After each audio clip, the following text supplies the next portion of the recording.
श्री शिवाय नमस्तु भयम। दोस्तों, जैसा कि आप सभी लोग जानते हैं कि 20 जनवरी 2026 यानी मंगलवार को पड़ रही है माघ मास की शुक्ल पक्ष द्वितीया तिथि। और दोस्तों, यह वह तिथि है जो माघ मास में पड़ने वाली सबसे बड़ी तिथि है, क्योंकि यह मंगलवार के दिन पड़ रही है और इसका बहुत ही बड़ा और विशेष महत्व होता है। पूज्य गुरुजी ने कहा है कि अगर कभी भी मौका लग जाए और माघ महीने की द्वितीया तिथि मंगलवार को पड़ जाए तो आप लोगों को एक छुटकी काला तिल वाला उपाय तो अवश्य ही करना चाहिए। इन दोनों का संयोग बहुत ही कम आता है। इसी के साथ में गुरुजी ने अपनी शिव पुराण कथा में बताया है कि इस दिन आपको एक छुटकी काला तिल वाला उपाय तो आपको अवश्य ही करना चाहिए, क्योंकि ऐसा दिन पूरे साल में सिर्फ एक ही बार आता है। और दोस्तों, आप सभी लोग जानते हो कि मंगलवार द्वितीया तिथि का अगर सबसे बड़ा कोई उपाय है तो वह एक छुटकी काला तिल वाला उपाय है। तो दोस्तों, मंगलवार द्वितीया तिथि के दिन आप लोगों को इस एक छुटकी काला तिल वाला उपाय को जरूर करना है। बहुत सारे लोग होंगे जिन लोगों ने इस उपाय को ना किया हो, मतलब पूरा साल निकल गया, उन्होंने किसी भी दिन इस छुटकी काला तिल वाला उपाय को ना किया हो। पर दोस्तों, आपके पास एक आखिरी मौका बचा हुआ है, जो कि 20 जनवरी मंगलवार द्वितीया तिथि के दिन है।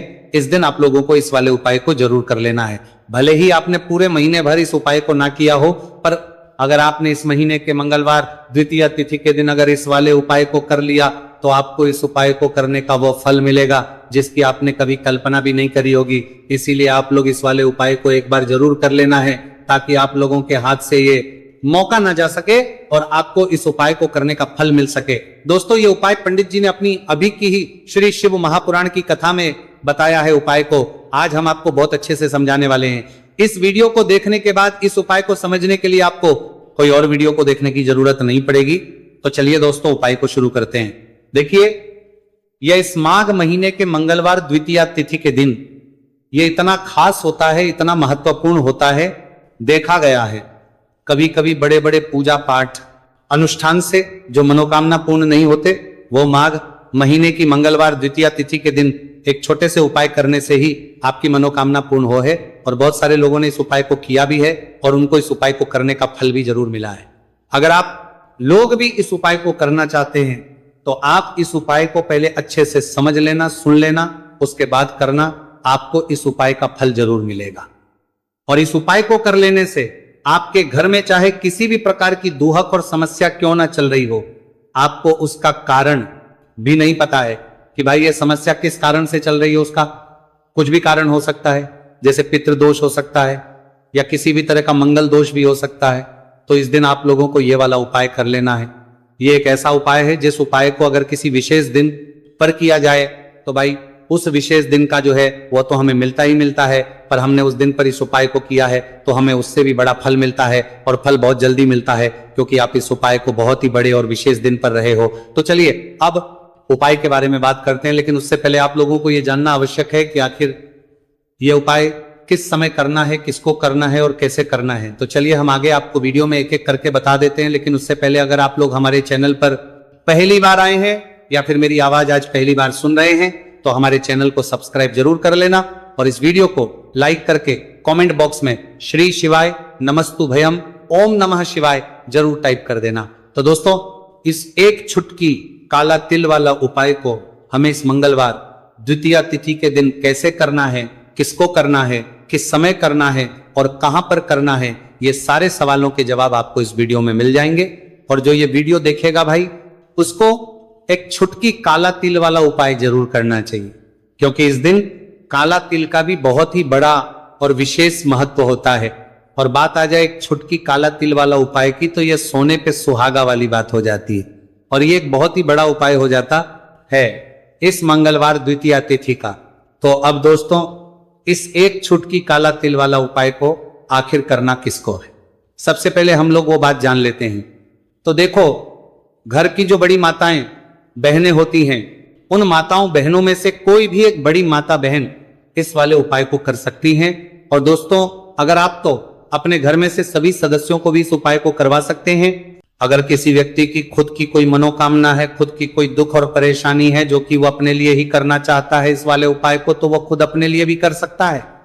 बाकी अगर कोई घर में से ऐसा है जो कि अपने पूरे घर परिवार की सुख और शांति के लिए ये वाला उपाय करना चाहता है तो भाई वो भी कर सकता है, उसमें भी कोई दिक्कत वाली बात नहीं है। कहने का मतलब है कि इस उपाय को हर एक सदस्य भी कर सकता है और पूरे घर परिवार के सदस्य के लिए घर की बड़ी माताओं बहनों में से कोई एक माता बहन भी कर सकती है। माताएं बहनें अगर घर में उपस्थित ना हो या वो ये वाला उपाय ना कर पा रही हो तो फिर घर का कोई बड़ा सदस्य भी इस एक छुटकी काला तिल वाला उपाय को कर सकता है, चाहे फिर वो पुरुष ही क्यों ना हो, उसमें कोई भी दिक्कत वाली बात नहीं है। उसके बाद में दोस्तों जो अगला प्रश्न निकल आता है वो ये आता है इस उपाय को लेकर कि आखिर इस उपाय को हमें किस समय करना है, सुबह के समय करना है कि शाम के समय करना है। तो देखो इस वाले उपाय को आप लोग सुबह के समय भी कर सकते हो और शाम के समय प्रदोष काल में भी करना है सकते हो। अब अगर आप पूछो कि भाई साहब सबसे उत्तम समय कौन सा रहेगा इस एक छुटकी काला तिल वाला उपाय को करने का, तो हम आपसे बस यही कहेंगे कि इस उपाय को आप सुबह के समय करेंगे तो ज्यादा बेहतर होगा। बाकी अगर प्रदोष काल शाम के समय भी करेंगे तो भी अच्छा होगा, उसमें कोई भी दिक्कत वाली बात नहीं है। तो अब दोस्तों जो अगली सबसे बड़ी और महत्वपूर्ण बात आती है वो ये आती है कि सुबह अगर हम उपाय को करेंगे तो हमें कितने बजे से लेकर कितने बजे तक के बीच में करना है, और शाम के समय प्रदोष काल में करेंगे तो हमें कितने बजे से लेकर कितने बजे के बीच में करना है। तो देखो सुबह जितनी जल्दी हो सके आप उपाय को करने की कोशिश करना कि अगर किसी कारणवश लेट भी हो जाओ, थोड़ी देर भी हो जाए तो 10 या 11 बजे तक भी आप उपाय कर लेना, पर 12 बजे से ज्यादा देरी ना हो, ठीक है, इस बात का ध्यान रखना। उसके बाद में दोस्तों अगर शाम के समय प्रदोष काल की बात करें, प्रदोष काल का जो समय है होता है वो शाम के 6 बजे से शुरू हो जाता है, मतलब शाम के 6 बजे से लेकर 7 बजे के बीच का जो समय होता है यह समय प्रदोष काल का समय होता है। तो आप उपाय को 7 या 8 बजे के बीच में भी कर सकते हो, मतलब शाम के 6 बजे से रात 8 बजे के बीच में आप कभी भी इस वाले उपाय को कर सकते हो, उसमें कोई भी दिक्कत वाली बात नहीं है। देखिए यदि आपके जीवन में संकट बहुत ही अधिक चल रहे हो, समस्याएं बहुत ही अधिक चली हो, एक एक रूप खर्च करने आपको बस ओढ़ रहा है, भूमि से जुड़ी हुई कोई भी समस्या हो या फिर आपके विवाह से जुड़ी हुई कोई भी समस्या हो या आपके व्यापार से जुड़ी हुई कोई भी समस्या हो, तो आपकी ये सारी समस्या इस मंगलवार द्वितीया तिथि के दिन समाप्त होने वाली है। तो चलिए दोस्तों जानते हैं उस विशेष उपाय के बारे में। देखिए इस वीडियो में हम पूज्य गुरुजी द्वारा बताए गए 3 बहुत ही चमत्कारिक उपायों के बारे में जानेंगे। देखिए ये जो उपाय है आपके जीवन से दुर्भाग्य का तो अंत करेंगे ही, साथ ही साथ यदि आपके जीवन में धन की समस्या चल रही है तो वह सभी भी आपकी समाप्त हो जाएंगी। देखिए गुरुजी ने बताया है कि जब भी मंगलवार द्वितीया तिथि का दिन पड़े तो हमें कर्ज मुक्ति के लिए कुछ उपाय करने चाहिए, इसी के साथ हमें धन प्राप्ति, भूमि से जुड़े कार्यों और विवाह के लिए भी उपाय करने चाहिए। तो चलिए दोस्तों जानते हैं गुरुजी द्वारा बताए गए सबसे पहले उपाय के बारे में। देखिए यह उपाय विशेषकर उन लोगों को करना है जिनकी भूमि से जुड़ी कोई भी समस्या चल रही हो, यानी कि उनकी भी जमीन से जुड़ी हुई समस्या चल रही है, यानी कि जो लोग मकान खरीदना चाहते हैं या फिर उनका खेत से जुड़ा कोई भी केस चल रहा है या फिर जिनके भी विवाह में विलंब हो रहा है या फिर जिन भी लोगों के जीवन में कर्ज बहुत ही अधिक बढ़ने लगा है, कर्ज जो है वह चुका नहीं पा रहे हैं, तो गुरुजी ने कहा है कि ऐसे लोगों को यह उपाय करना चाहिए। देखिए इस उपाय के लिए आपको थोड़े से काले तिल ले लेने हैं। देख आपको मात्र एक चुटकी काले तिल ले लेने हैं, इसी के साथ में आपको थोड़ा सा शहद ले लेना है, फिर सबसे अंत में आपको एक लोटा शुद्ध जल ले लेना है। तांबे के पात्र के अंदर आपको अपने घर से शुद्ध जल ले लेना है और इन सभी सामग्रियों को आपको लेकर के पहुंच जाना है भगवान शिव के मंदिर में। देखिए पूज्य गुरुजी ने बताया है कि इस उपाय को आप सुबह से लेकर के शाम तक किसी भी समय में कर सकते हैं। देखिए मंदिर पहुंचने के आप जो काले तिल लेकर के गए थे उनमें आपको थोड़ा सा शहद लगा लेना है। देखिए आप जो शहद लेकर के आए हैं उस शहद में आपको ये काले तिल अच्छे से डुबो देना है और शहद से युक्त ये जो काले तिल हैं इन्हें आपको शिवलिंग पर अर्पित कर देने हैं या फिर आपको शिवलिंग के चारों तरफ अच्छे से काले तिल का लेपन कर देना है। पूज्य गुरुजी ने बताया है कि लेपन करते समय यदि आपके जीवन में कर्ज से जुड़ी समस्याएं चल रही हैं, लेपन करते समय आपको आर्यन मुक्तेश्वर महादेव का स्मरण करना है, या फिर आपके जीवन में विवाह से संबंधित या फिर जमीन से संबंधित कोई भी समस्या चल रही है तो फिर आपको मंगलेश्वर महादेव का स्मरण करना है। इसके बाद जो आप जल लेकर के आए हैं उसे आपको धीरे धीरे शिवलिंग पर अर्पित कर देना है तथा आपको लगातार शिव महापुराण के मूल मंत्र श्री शिवाय नमस्तु भयम, इस मंत्र का जाप करते रहना है।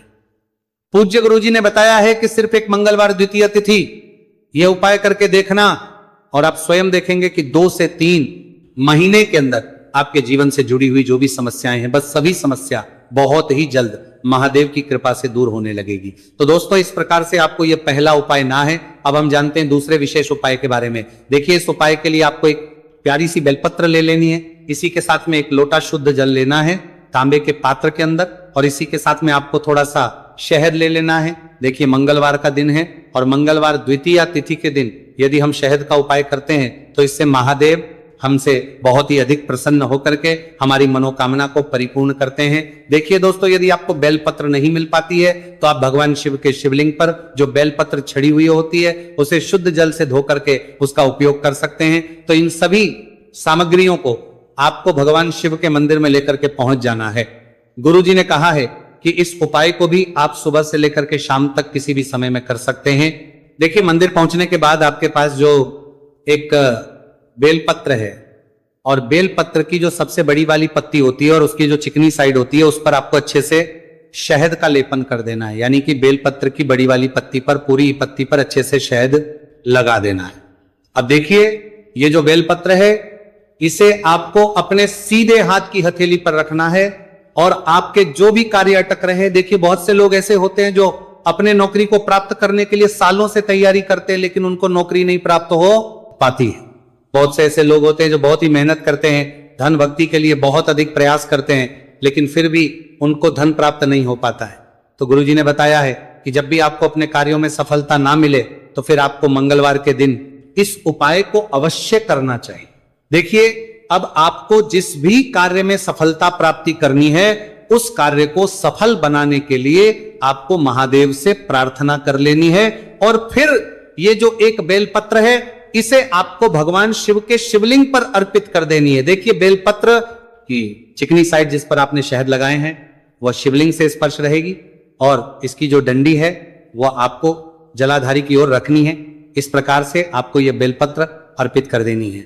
अब देखिए, आप जो एक लोटा जल लेकर के आए हैं उसे आपको भगवान शिव के शिवलिंग पर धीरे धीरे अर्पित कर देना है। श्री शिवाय नमस्तु भयम, इस मंत्र का जाप करते हुए देखिए, जैसे ही यह जल शिवलिंग से होकर के जलाधारी की ओर बह करके आएगा तो इसे आपको थोड़ा सा अपने सीधे हाथ की हथेली में झेल लेना है। इस जल को आपको अपनी दोनों आंखों पर लगा लेना है और इस जल का थोड़ा सा छिड़काव आपको अपने शरीर पर कर लेना है। पूज्य गुरुजी ने बताया है कि जब भी हम मंगलवार के दिन शहद वाली बेलपत्र शिवलिंग पर अर्पित करते हैं तो इससे हमें महादेव हर कार्य में सफलता प्राप्त करवाते हैं। यदि हमें अपनी मेहनत करने के बावजूद भी पर्याप्त मात्रा में सफलता नहीं मिल पा रही है तो गुरुजी ने कहा है कि आपको मंगलवार द्वितीया तिथि के दिन यह चमत्कारिक उपाय अवश्य ही कर लेना है। अब दोस्तों, हम जान लेते हैं गुरुजी द्वारा बताए गए तीसरे विशेष उपाय के बारे में। देखिए, इस उपाय के लिए भी आपको मात्र एक लोटा शुद्ध जल ले लेना है तांबे के पात्र के अंदर। फिर इसी के साथ में आपको एक प्यारी सी बेलपत्र ले लेनी है। बेलपत्र आपको ध्यान की गई थी रखना है कि कैसे भी कटी हुई खंडित नहीं होनी चाहिए। अब देखिए, मात्र 2 सामग्री लेकर के आपको भगवान शिव के मंदिर में पहुंच जाना है। पूज्य गुरुजी ने बताया है कि यह उपाय विशेषकर उन लोगों को करना है जिनकी कोई भी विशेष मनोकामनाएं जो कई दिनों से परिपूर्ण नहीं हो पा रही, चाहे वह विवाह से संबंधित हो, नौकरी से संबंधित हो, व्यापार से संबंधित हो, चाहे किसी भी प्रकार की मनोकामना है जो परिपूर्ण नहीं हो पा रही है तो उसके लिए आपको यह उपाय करना है। देखिए, इस उपाय को भी आप सुबह से कि शाम तक किसी भी समय में कर सकते हैं। देखिए, मंदिर पहुंचने के बाद सबसे पहले तो आप बेलपत्र लेकर के आए हैं, उसे आपको अपने सीधे हाथ की हथेली पर रखना है और आपको महादेव से प्रार्थना करनी है कि हे मेरे महादेव, मेरी ये जो मनोकामनाएं बहुत दिनों से अधूरी है, मैंने कई प्रकार के उपाय कर लिए हैं, कई प्रकार के व्रत कर लिए हैं, लेकिन अभी तक मेरी मनोकामना परिपूर्ण नहीं हो पाई है। तो उस मनोकामना को परिपूर्ण करने के लिए प्रार्थना करनी है और ये एक बेलपत्र आपको शिवलिंग पर अर्पित कर देनी है। देखिए, बेलपत्र की जो चिकनी साइड है वह शिवलिंग से स्पर्श रहेगी और इसकी जो है वो आपको जलाधारी की ओर रखनी है। इस प्रकार से आपको ये बेलपत्र अर्पित कर देनी है। इसी प्रकार से आपको ये बेलपत्र अर्पित करनी है। अब देखिए, आप जो एक लोटा शुद्ध जल लेकर के आए हैं इसे आपको धीरे धीरे शिवलिंग पर अर्पित कर देना है। इस मंत्र का जाप करते हुए देखिए, जल अर्पित करते हुए आपको कम से कम 11 बार श्री शिवाय नमस्तुभयम या फिर ओम नमः शिवाय इस मंत्र का जाप कर लेना है। पूज्य गुरु जी ने बताया है कि जो भी व्यक्ति 20 जनवरी मंगलवार द्वितीया तिथि के दिन शिवलिंग के सामने इस उपाय को करता है तो उसकी जो भी मनोकामना है वह महादेव की कृपा से निश्चित ही परिपूर्ण हो जाती है। तो दोस्तों, यह थे पूज्य गुरु जी द्वारा बताए गए कुछ बहुत ही खास उपाय। अगर आपको जानकारी अच्छी लगी हो तो वीडियो लाइक करिएगा। मिलते हैं फिर एक नए वीडियो के साथ। श्री शिवाय नमस्तु भयम अपना भी नहीं करी होगी, इसीलिए इस हल्दी दीपक वाले उपाय को एक बार जरूर कर लेना ताकि आप लोगों के हाथ से यह मौका ना जा सके और आपको इस उपाय को करने का फल मिल सके। दोस्तों, यह उपाय पंडित जी ने अपनी अभी की ही शिव महापुराण की कथा में बताया है, जो इस उपाय को आज हम आपको बहुत अच्छे से समझाने वाले हैं। इस वीडियो को देखने के बाद इस उपाय को समझने के लिए आपको कोई और वीडियो को देखने की जरूरत नहीं पड़ेगी। तो दोस्तों, इस उपाय को आपको कैसे करना है, कब करना है, कहां पर करना है और उपाय को करते समय आपको किन किन गलतियों को नहीं करना है और आपको किन किन बातों का ध्यान रखना है, यह सारी जानकारी हम आपको इस वीडियो में देंगे। तो चलिए भक्तों, उपायों को शुरू करते। अगर आप भी चाहते हैं कि महादेव जी का आशीर्वाद आप पर सदैव बना रहे तो वीडियो को लाइक करें, चैनल को सब्सक्राइब करें और कमेंट बॉक्स में हर हर महादेव जरूर लिखें। तो दोस्तों, यह थे पूज्य गुरु जी द्वारा बताए गए कुछ बहुत ही खास उपाय। अगर आपको जानकारी अच्छी लगी हो तो वीडियो लाइक करिएगा। मिलते हैं फिर एक नए वीडियो के साथ।